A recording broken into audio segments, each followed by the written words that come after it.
I've yet to be asked to perform there. Only Sunrise Gents and Sunset Ladies, strictly Sierra-class robots who have no idea how to live, can't even speak English, all made in Sweden.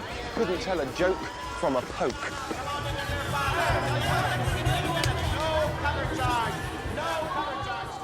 So let's just spread ourselves out over the whole thing.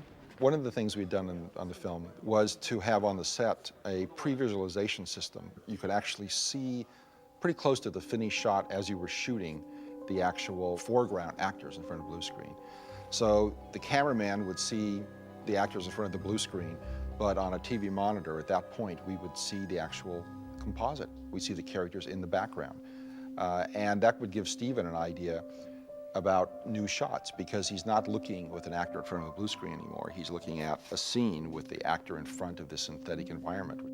And the system we set up was something that the cameraman could pick the camera up and do a handheld shot, walk around like you would as a documentary, find the camera angles anywhere you want, and you would always see the same view that he saw as though the buildings were actually there.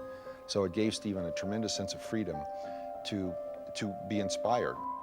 We had targets around, primarily on the ceiling, that were bar-coded, and we had probably about 800 of them. Each one had its own separate identity, and they were being looked at by a camera. And then the software in the computer could identify which barcode fit with which place. So as you pan the camera around, it knew in the computer world where the computer camera was looking around. And they matched up perfectly. And then we could generate in the computer what the buildings looked like, and then do essentially a video composite of the blue screen with this CG background.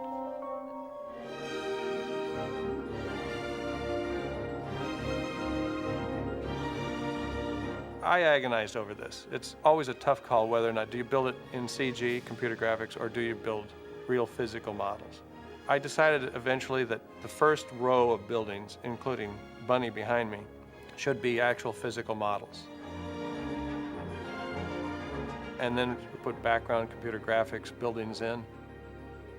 I think we have every discipline that we know how to do involved in making those composite shots. We have live action blue screen photography. We have huge model construction. We have multiple light paths incorporation.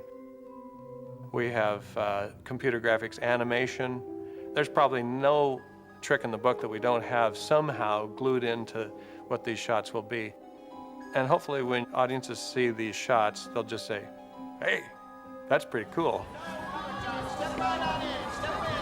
There's Mildred. I have to show you inside Mildred.